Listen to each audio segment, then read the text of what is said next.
I have been getting a lot of questions about Elon Musk. A lot of questions. A lot of people have asked me, what do I think about him? People have asked me, is he as sinister as he may seem? Lot of questions about Elon. So today I decided to ask Goddess Lilith and any other spirits that were with me, any other ancestors or loving beings that wanted to help me, if they would give me some information about Elon Musk. Who is he truly on a soul level? I told you guys the United States was going to get crazy, and it is. If you look back on some of my recent videos about the United States, told you it was going to be out of pocket. And every time I turn on the Facebook, Instagram, CNN, BBC, anything, it's out of pocket.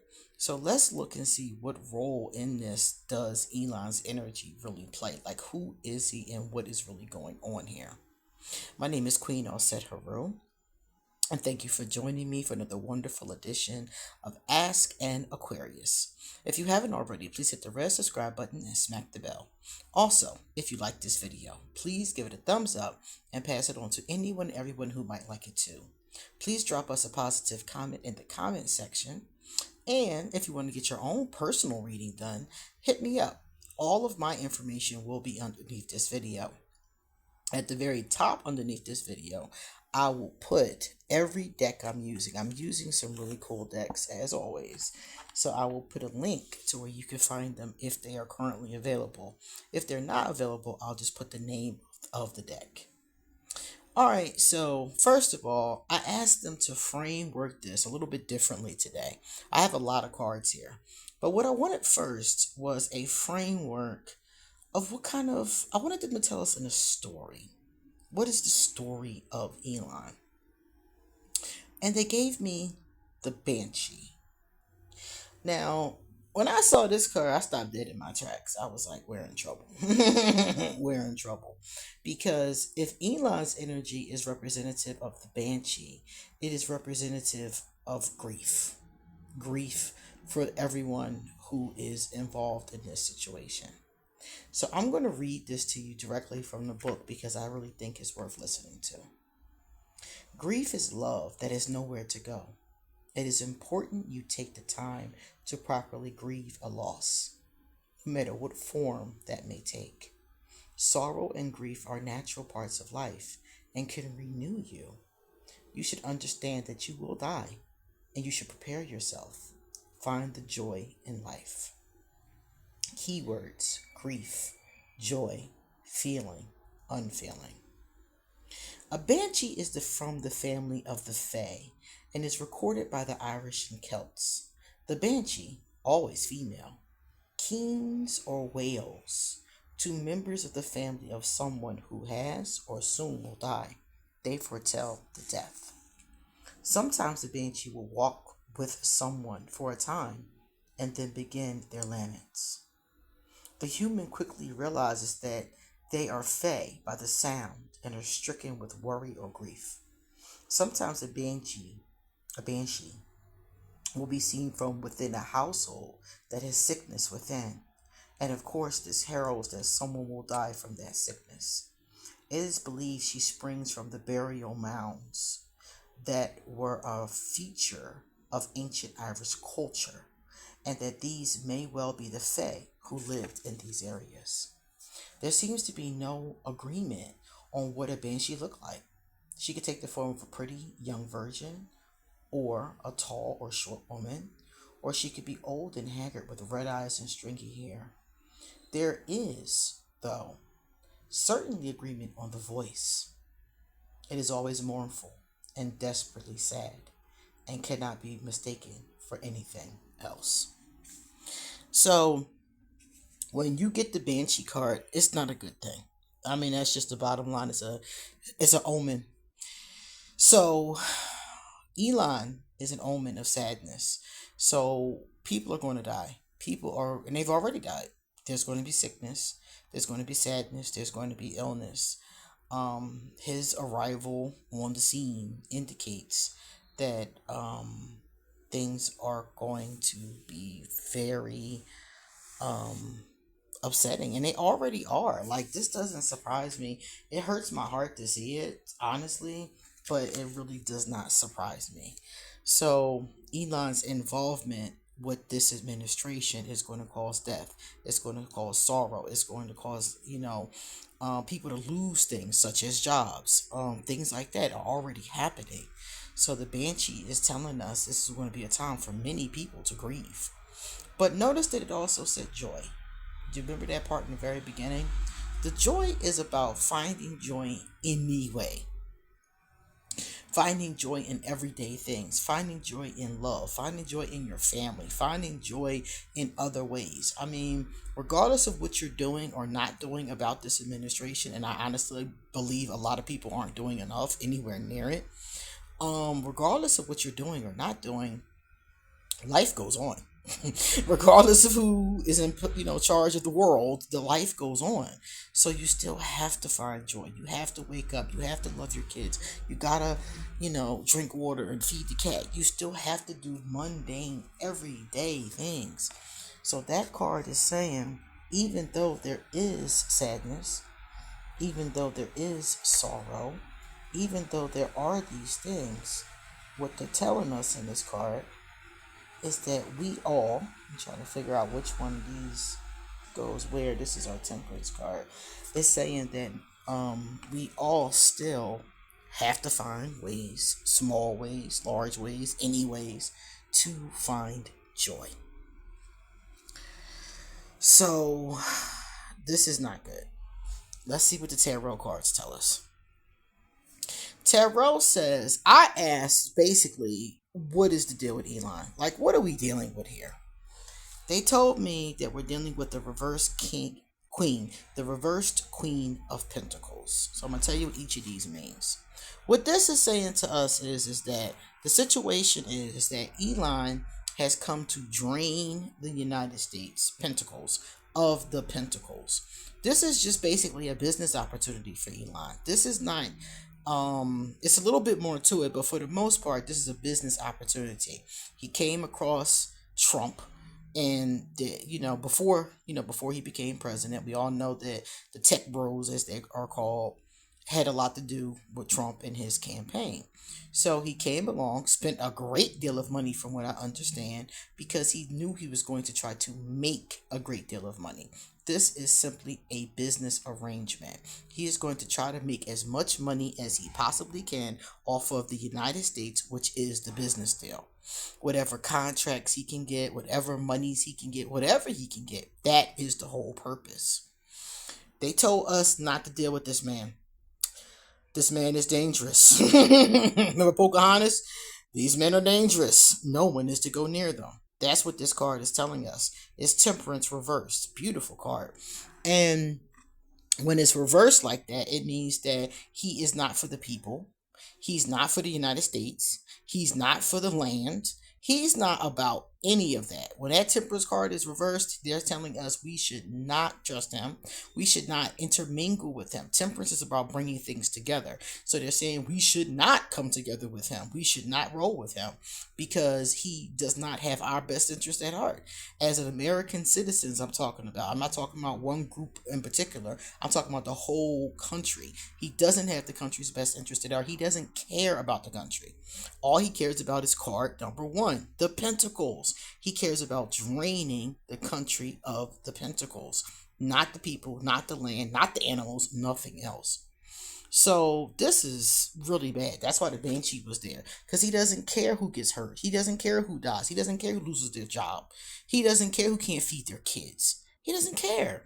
Why else would you fire people or encourage, I'm going to say, the firing of people and then encourage cutting off government assistance? So you want these people to not have jobs and to starve to death?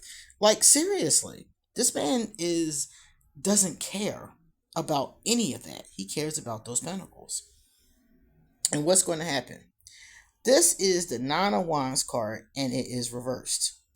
This card is telling us that he's going to get as much money as he can out of this business deal, and he's going to escape. He's going to disappear. Look at this right here. This card right here tells us, again, Pentacles. He got the Nine of Pentacles for his clarity card, but it's reversed. So again, it's all about the money. It's all about the Pentacles. It's all about the paper. He's going to get the paper and he's going to skate. When is he going to skate? When shit hits the fan. It's going to get worse than this. What you see right now going on is this is just the tip of the iceberg. The Moon card indicates chaos and lunacy. So if nobody stops this plan that they're putting into action, it's going to become chaos. It's going to become lunacy. He's going to drain as much money as he possibly can, and he's going to disappear. That's what he's going to do. He's going to get his money, and he's going to cut and run when the chaos pops off, when it's too hot for him, because it's already chaos. But when he's tired of the chaos, it's too much chaos, doesn't want to deal with the chaos, because I already seen a lot of it. I seen his stocks plummeting. One of his spaceships fell out the sky yesterday. I see people selling their Teslas. It's a lot going on with him. So when it gets to the point where he doesn't want to deal with it anymore or can't deal with it anymore, he's going to take what he got and disappear. That's what's going to happen with him. So until it gets to that point, the United States is stuck with somebody who is basically draining her of everything with no regard for what it does to other people. That is the most... That's disgusting. That's really disgusting. Now, I asked to look at his archetype cards. I got a lot of archetype cards for Elon. So we're going to look at those. Because I wanted to see... I see the greed. I see, the lack of concern. And I just wanted to see what else was there. And this is very interesting to me. So, first of all, this card here.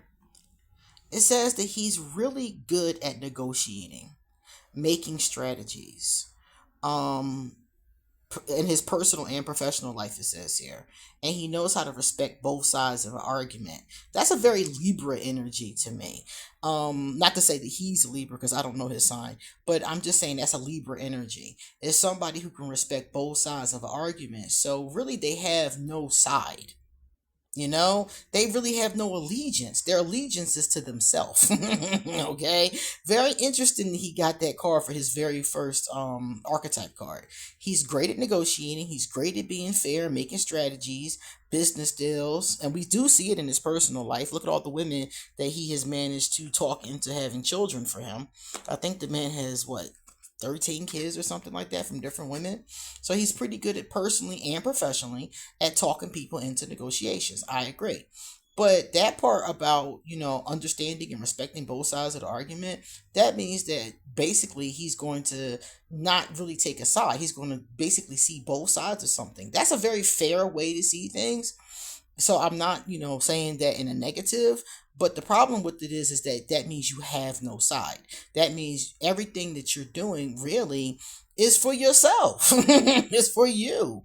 So it's like you negotiating for you. Now you're willing to be fair and give the other person whatever he's giving them. So he's giving things, but he's also taking. So he has some kind of an agreement with this Trump campaign, with this Trump administration, and he's getting something and he's giving something. And that's what he negotiated during the campaign and is now making good on what he wanted to get from it.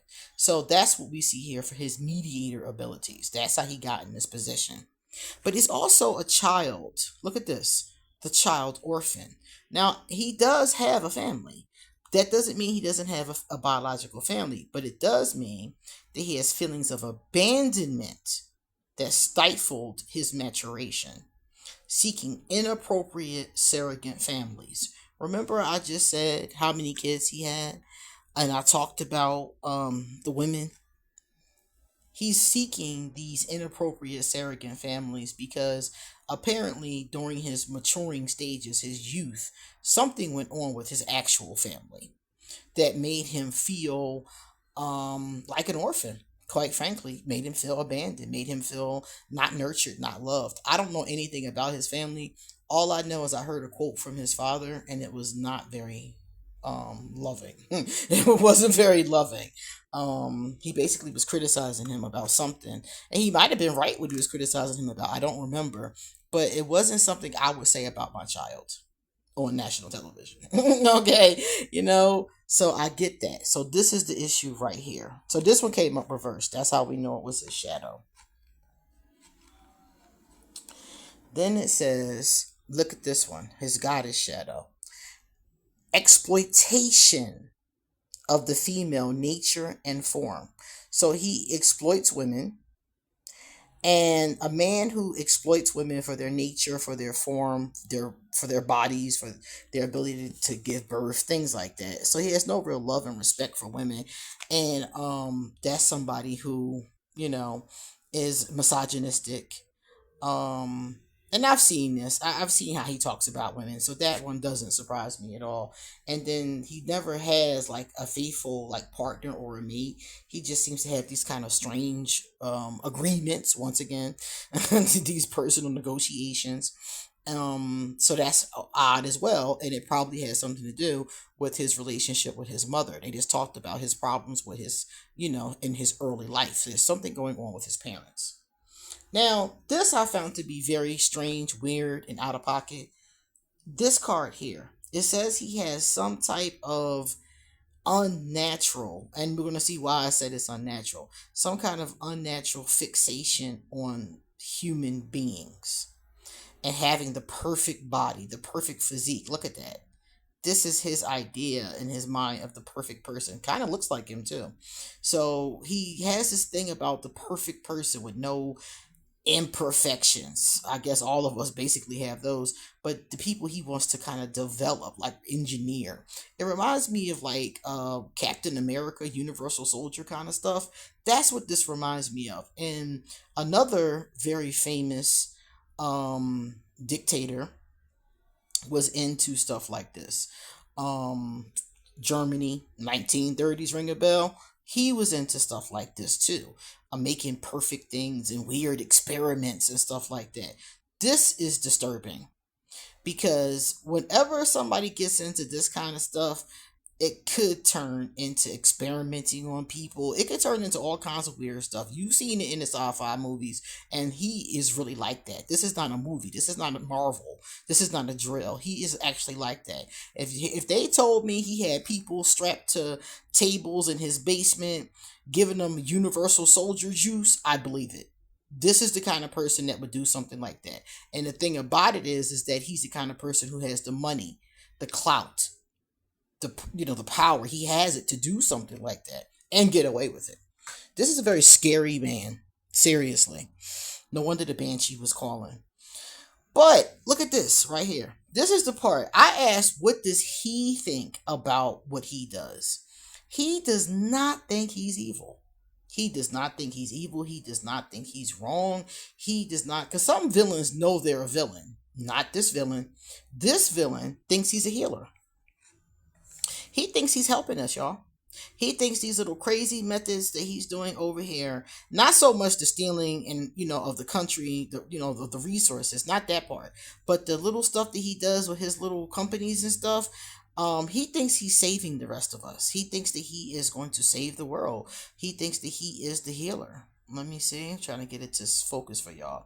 He thinks that he is serving others by repairing the body, mind, and spirit, ability to help transform pain into healing.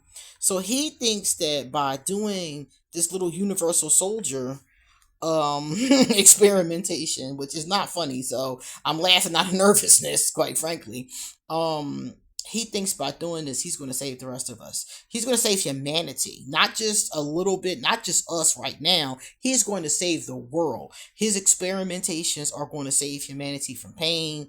They're going to repair the mind, body, and spirit. They're going to make the perfect person. And whenever somebody says some weirdo shit like that, you in trouble. You in danger. That's not funny at all. That is scary. So it's interesting to me that the cards brought this up as, what's going on with him. Even the cards know he's scary. I asked for some more archetype cards because I have these cards. These are the masculine archetype cards right here. Now, notice the athlete again. Remember that card? We just looked at it in his other archetype. So he's obsessed. That's why I said it's an obsession. It's not just it was this one. See? This one right here that looked like him, and now he got another one. Same card, same meaning. That's what I'm saying. He's obsessed with this perfect body thing and nobody being, differently abled. He's the kind of person who he would get rid of people who aren't quote unquote perfect. Again, does that remind you of Germany, 1939? Okay, that's the kind of thing that's a tip he's on. That's why I'm telling y'all this man is really freaking dangerous. He's like scary. Um, Let me tell you what this one says right here. It says there is an obsession, a mania about this. It says here that he thinks that people and some things have to just be sacrificed. You hear that? And that, like, basically get rid of the weak ones, thin off the herd, give them this whatever he's trying to give people to make them perfect, whatever his perfect juice is, and then humanity will be the best. It'll be at its height. It will achieve perfection. It says here. It also says here that all of this to him is a game. None of this is as serious to him as it is to the rest of us, because this is not going to affect him the way this is going to affect the rest of us. So to him, this is a game. It's like chess. It's not checkers, it's chess. He likes the idea of outsmarting people. He likes the idea of using his wits. He thinks he's smarter than everybody else, including the president and his men. He thinks he is the smartest man in the room. And I don't doubt that he's intelligent. I just doubt his meaning, his motives. I doubt all of this. This is disgusting to me. So this is what's going on with him.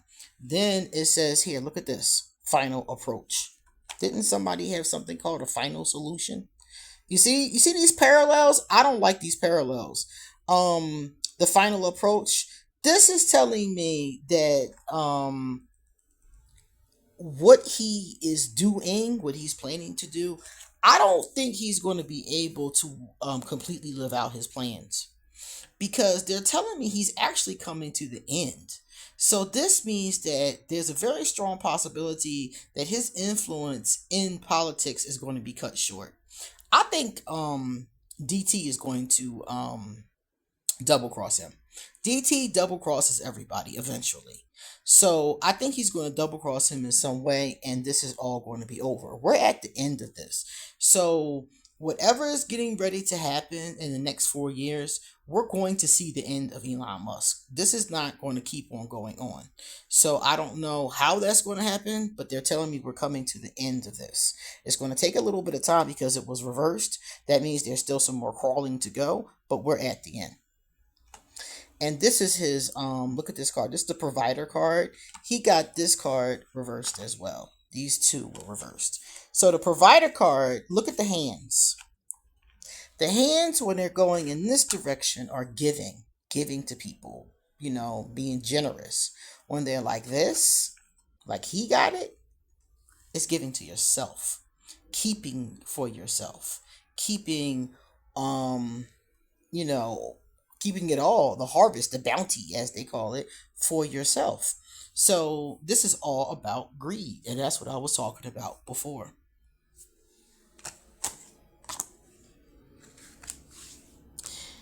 So to end this, I asked about his relationship with DT. What's going on with him and DT for real? Because I don't trust neither one of them, so I want to know what's going on. And I know that Musk thinks he's smarter than DT, but DT is tricky. So I'm waiting to see how that's going to go down. So this is Musk right here. It says here that Musk believes that him and DT are close, that they have unity, they're on the same page. He thinks that they are, he think he misses Trump. Okay, DT thinks that they best friends and they have mutual respect for each other, and that they're close. He genuinely thinks that. DT don't even like him. Okay, DT don't even like him like that. DT is just using him for what he can get from him. He can get access to third parties. He's really just a hater. That's what he is right there. Lessons learned. So DT is really learning what he can learn from him. Remember I said he eventually double crosses everybody? That's what this is about. So he ain't, it's kind of messed up because this one thinks they're really friends. And this one knows that he's just a means to an end. DT is just using Elon. And at the end, outcome shattered. So their little friendship, their little bromance is going to come to an end. And it's going to be broken. It's going to be a nightmare. And there's going to be failures because of it. There is narcissism present between both of them. They both have different areas or energies. Egotistical, opportunist, fragile egos. They both have that going on.